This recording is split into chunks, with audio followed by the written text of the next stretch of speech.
Hi, students. This is Introduction to Comparative Politics. We are looking at a three-part lecture, right? This is part three of the lecture. Let's go straight to it and figure out what's left. We don't have a lot of time to focus on this. Part three is looking at the relationship between X and Y. So we said that in comparative politics, we are looking at relationships between variables and trying to understand what kind of relationship they have. So the questions we ask might be, does X cause Y? Does Y cause X? Is X correlated to Y? Meaning they seem to be moving in the same direction, the values, right? So it looks like when X is going up, Y is also going up. Is it because X is causing Y? Is it because Y is causing X? Perhaps it's none of those. Perhaps they are caused by another variable, Z. So it's really hard to see what's going on, right? So whenever we measure variables in comparative politics or in any other field, and we see there's a relationship, it doesn't necessarily mean there's a causal relationship, but we can say that they are correlated, okay? So no way to have controls in social science observations as in physical experiments, because we can't stop and say, okay, we're going to freeze real life phenomena here and hold some variable constant and look at how the other variables are changing. What we can do is just collect mass amounts of data on the cases that we're observing, and then we can sort out the data, and we'll look at how we do that. So, in the way that controlled experiments can be set up in physical sciences, if you look at the experiment, usually done to understand if force is correlated to acceleration, or if force causes acceleration, usually what we do is we hold mass constant. And how do we do that? So we fix an object on which we're going to exert the force, and we don't change anything else in that setup, and we don't change the mass. So we don't change the object that we're applying force on.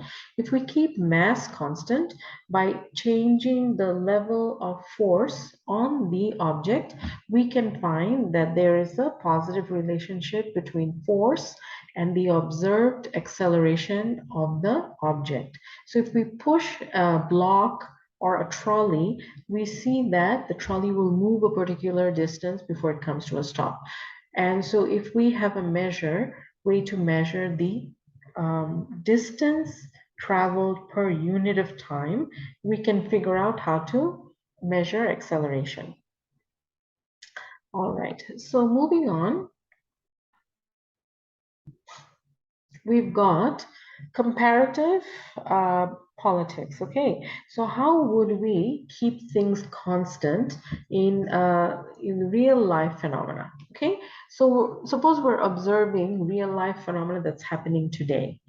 So how can we examine the relationship, or how can we investigate why gun ownership laws are lax in the US? So we're trying to find the variable or the cause of why gun ownership laws are lax in the US. So we can look at similar cases. So what do we mean by similar cases? So we have to hold some things common, right? So in the case of US and gun ownership, we're looking at other kinds of colonial histories, countries with colonial histories, okay? And we're looking for countries which have the British and the French culture in common. So you can look at Canada, you can look at Australia.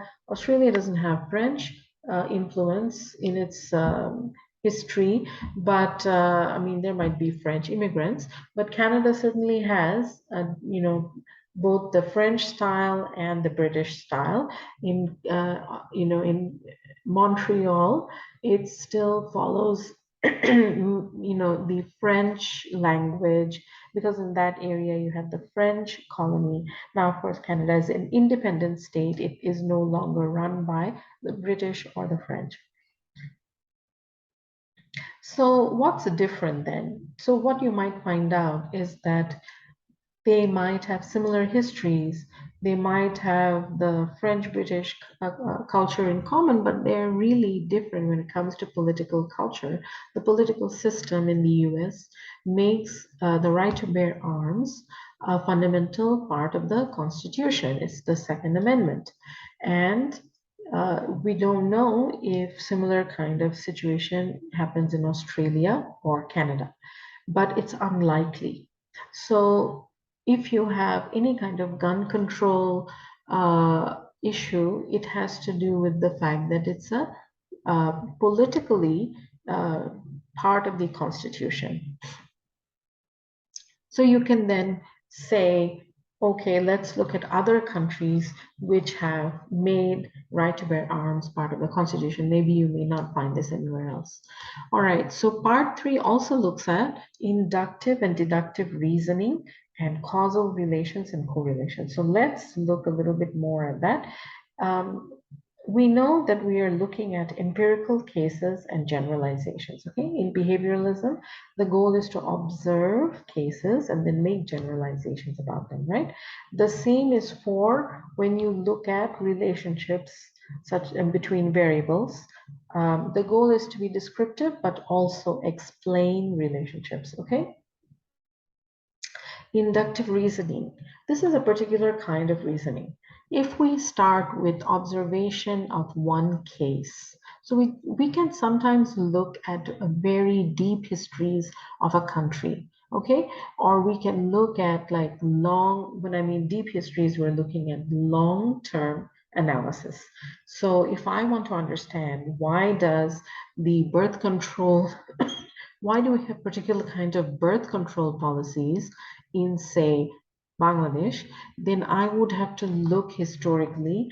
I mean, this is one way to go ahead, is to look at the history of birth control. So you'd look at Bangladesh, you'd look at what existed politically before the existence of the state of Bangladesh, that would be Pakistan. And what existed even before that is India, because Bangladesh was created when Pakistan broke up into two countries in 1971, and Pakistan was created when India broke up into two countries in 1947. So we have to look at deep histories. We can do that if we have one case. And then if we make generalizations about how X and Y are related, we call it inductive reasoning. Why? Because we based it on one case. We based our generalizations on one case. All right?